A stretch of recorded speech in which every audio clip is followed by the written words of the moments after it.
Buckle up, buckaroos, because we're reading the next chapter in the Godzilla vs. America series. This is Godzilla vs. Boston. On the back, we just got that same Shredder ad we've seen with a bunch of these IDW books lately. But this main cover here is by Hayden Sherman, and he does the last story in this anthology. And this is such a good cover. Real cool. But there's 4 stories in this book. The first one's written by Steve Orlando, art by Matt Emmons. The second one is written and illustrated by Jess Lonergan. The third one, written and illustrated by Hannah Cha, with letters by Brian Kolek. I never really read the letterer, but I did there because there's only 2 people on it. And The Green Line by Hayden Sherman, written and illustrated by him. So this one right here, I really like it. I've heard Steve Orlando's name before, but I can't really recall off the top of my head if I've read anything by him.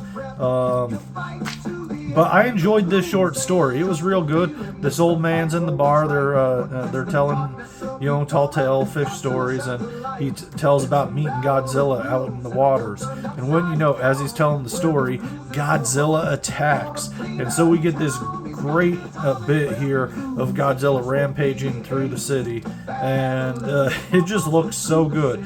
I love the artwork in this book. It's written well, the pacing's good, but the artwork really makes it shine. It's so much fun, like all of this. And this bit here is great because I've heard about the the molasses flood, and that's how we have Godzilla getting taken out in here. And you know what?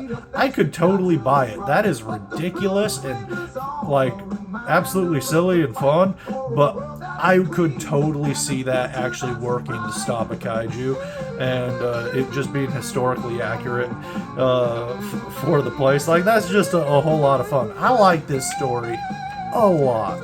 And I thought a great use of just filling up a page just to keep everything even. What a great panel for them to blow up and make a giant piece of artwork. So good. Really enjoyed that. However, this is the story I enjoyed the least out of the book.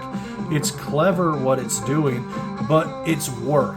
It's not fun. I was sitting down to relax after doing a whole lot of chores and just all right, let me just kick back with a comic book and enjoy myself for a minute while I drink some iced coffee. And let me tell you, this was not fun to read because I'm just having to look at all this text here, and it's real tiny. It's okay, so I got either put on my glasses or hold this straight right up to my face.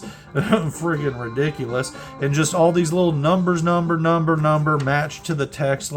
It's trying to be cute and clever. I get what it's doing, but this isn't fun to read.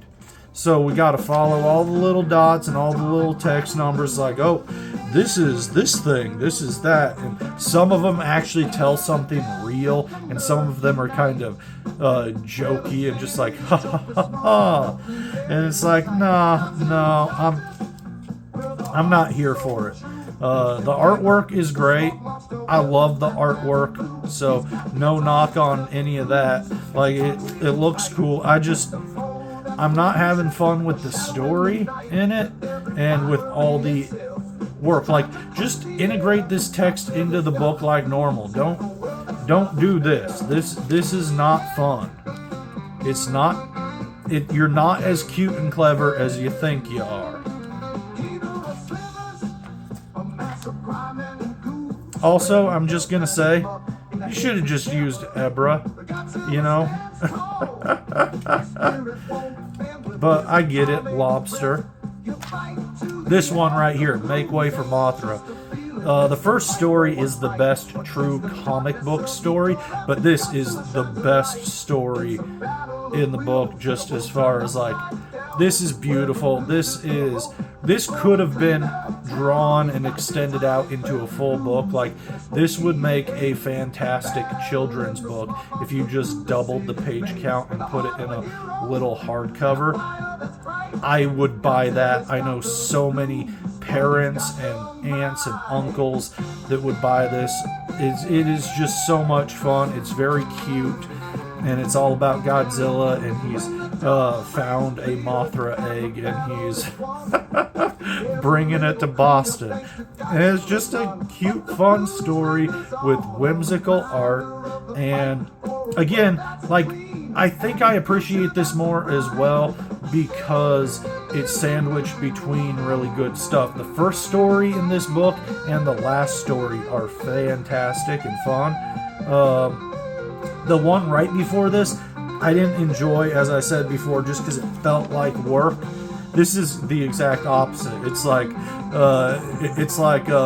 inflating the balloons in the gutters at the bowling alley. You know, it's like totally easy mode as far as reading. I don't have to think or use my brain at all.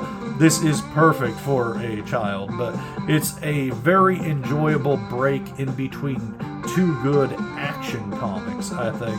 And if the one that came immediately before this was a very good, solid action book, this would stand out even more as being fun and just full of whimsy, and just it makes me smile. It brings me inner joy. You know, like, come on, this scene right here with the Mothra larva interacting with the ducks, that is so cute.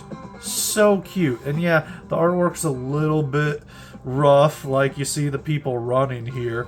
That is like, come on. But at the same time, who cares? It totally works for this. I enjoyed this quite a bit, and again, you know, there's not much to it. It's very much like a children's golden book type of story, just featuring Godzilla and Mothra. But it's so cute, and I like it a lot. It just makes my inside smile. So I had a lot of fun with that, and I hope that this writer-illustrator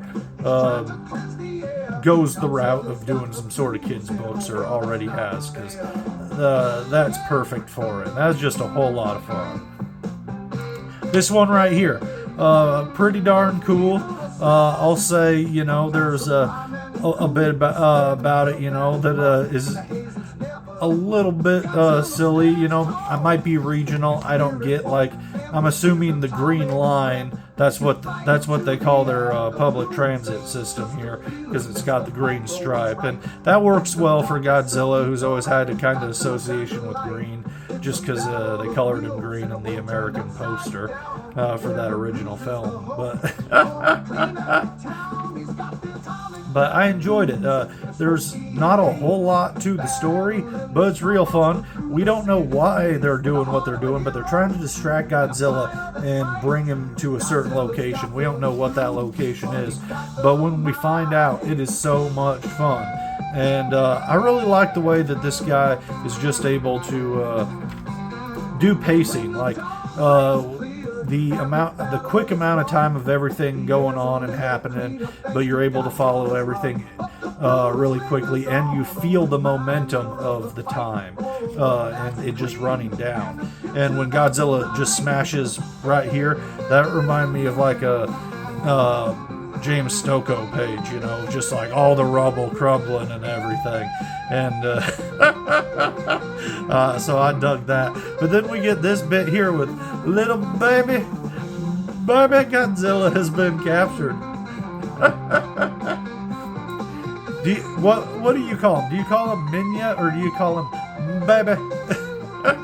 Because I believe that this to me looks much more like the Heisei baby Godzilla than the Showa Minya baby Godzilla sort of thing. But it's kind of a blend of both. I love them though. But look at that! We get these aliens. We get the ape guys. How cool is that? You never see them. They're they're not the most fun of all the Godzilla aliens, and you could even forgive someone for forgetting that there's more than just the one type of alien invaders. But I thought that was cool when I got to this page. I was not expecting to see baby or any aliens in the book at all, so that was cool. And then we get this page right here with Godzilla and baby just taking the place down, and the aliens buzzing around, and the assumption that they're pretty much protecting Earth and the city, well, what's left of the city, from the flying saucers. I like it. So we have this preview page for Godzilla vs. Kansas, this preview cover, I should say, and that looks sick. So, you know, this issue was a mixed bag. I wasn't a big fan of the second story in the book, but stories 1, 3, and 4 I thought were pretty darn good. Right here on the back we can see some of the variant cover here. So we there we have the variant cover by Jess Lonergan, who did that other story we were talking about before, and below that we can also see the black and white versions. Real cool. I really like this main version though. Super cool. Overall, had fun with it, even though that one story felt a bit like a dud for me. Still, $8 for a book is too much. Like, ouch. This is thick, but seriously, this should be like a $6 book for the content and everything. $8 is really pushing it, fellas. And that's coming from a huge Godzilla fan. But you know what? Still, I enjoyed this, and I'm hopefully optimistic for the next book, but I can't help but think I'm kind of a big dummy, and I should have waited for the trade paperback, because the trade paperback probably cost about as much as 2 of these single issues, and you're going to get all 4 of the books in the trade paperback, but I already got 3 of them, so I might as well just get the 4th anyhow. So anyhow, I'm going to get back to actually reading some graphic novels. I've been going through my stack of comics, but I also got 2 hardcovers and 1 omnibus I'm burning through, and I just need to sit down and finish one of those suckers. So wish me luck, and let's hope my attention span lets me get through that without picking up another one, because that's what I always do. Then I'll walk through my library and I'm like, well, hey, what's this? Oh, hey, this is a cool Iron Man. Like just the other day, I was walking through my library, going to grab a book to like read, and that I was in the middle of, and so I'm going to finish that, and then I get distracted because I see some David Michelini Iron Man, and I pick up my Masterwork volume, and I end up standing there in the room reading 2 issues. I read like an issue and a half, and then I was like, what am I doing? And I closed the book and I put it back on the shelf. But anyhow, I'm just having fun. I'll be coming at you with another book review later, and if not, I'll have some other nerdy stuff too. So we'll see you then.